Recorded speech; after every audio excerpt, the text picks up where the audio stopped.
Now, there are many different iterations of dispensationalism in the church today, but the most extreme view holds that there is not one new covenant that God has made with his people since the death, burial, and resurrection of Christ, but there's actually two. That the new covenant that God made with the church is different from the new covenant that God will one day renew with the nation of Israel when he restores them to their land, has a new temple built, and reinstitutes the sacrificial offering system. Now, the idea of these things happening someday in the future, the things I just described to you, the idea that the temple's going to be rebuilt and the sacrificial offering system is going to be reinstituted, they are completely foreign to the New Testament, which teaches that those things were merely a type and a shadow of what was to come and of what has come in the Messiah, Jesus. Honestly, the idea of Israel returning to their land and of Israel becoming a nation again is also foreign to the New Testament, because the people of Israel were for the most part in their land during the years that the New Testament was written. They weren't a sovereign state, but they were already in their land.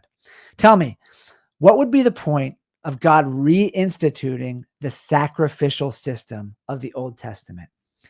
Hebrews 10:4 says, "For it is impossible for the blood of bulls and goats to take away sins." It also says in chapter 8, in speaking of a new covenant, he makes the first one obsolete. And what is becoming obsolete and growing old is about to pass away. That was a preview of the fact that all these sacrificial systems would fall off the map of history after 70 AD, when the Jewish temple was destroyed. And in fact, that is what they did. They passed away. After the destruction of the Jerusalem temple in 70 AD, since then, there has never been a Jewish sacrificial system. In fact, Judaism completely transformed in the ensuing centuries. The temple, as I said, was destroyed in 70 AD, and the sacrificial system has never existed since. Many people today say that the temple will be rebuilt before Jesus returns to earth, that it must be rebuilt before Jesus returns to earth. But this is based on a misreading of the Olivet Discourse, the main passage in the New Testament and in the Gospels where Jesus talks about his second coming. It's in Matthew 24 and also Mark 13 and in Luke 21. Jesus in that passage is mainly prophesying about the destruction of the Jerusalem temple, which took place roughly 40 years from the time he gave that prophetic oration. It also discusses his second coming at the very end of it. Jesus does talk about his second coming at the end of the Olivet Discourse, but most of it is not about his second coming. It's about the destruction of the temple. And Christians for the last 200 years have been confusing and mixing up these two very important distinctive parts of the Olivet Discourse and blending them all together. If you don't believe me, read the beginning of Matthew 24. Jesus is leaving Jerusalem. He's just walked off the temple grounds, and his disciples ask him two things. When will the temple be destroyed? When will these stones be taken down?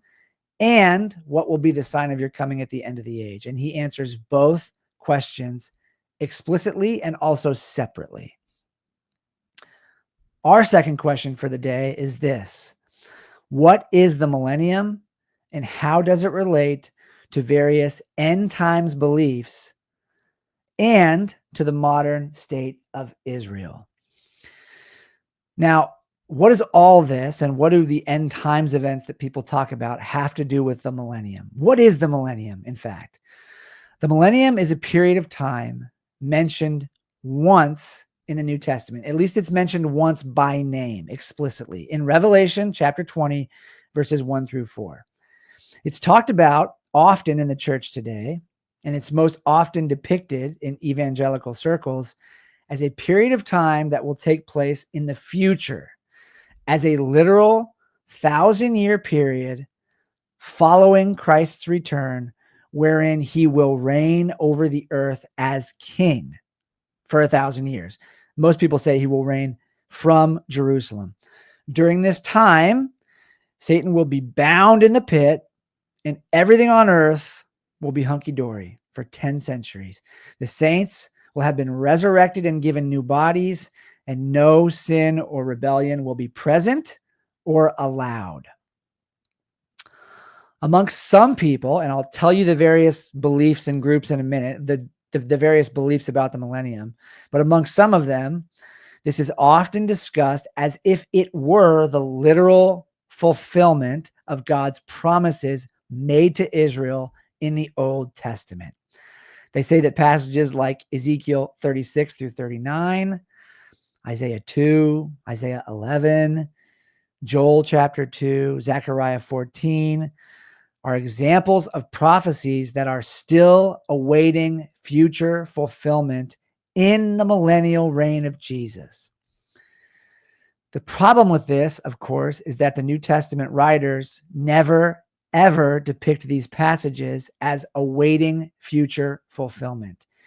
They depict them as having already come to pass spiritually in the Messiah, Jesus, and as the things we hope for and look forward to at his second coming, when he will rule and reign over a brand new earth forever and ever and ever, not just for 1,000 years. Thanks for watching. My name is Blake, and over the past 20 years, I've been a missionary, a pastor, and a Bible college and seminary professor. During that entire time, I've been teaching the Bible. And if you want more Bible content to come your way, don't forget to hit the subscribe button and like this video. And also check out this video right here.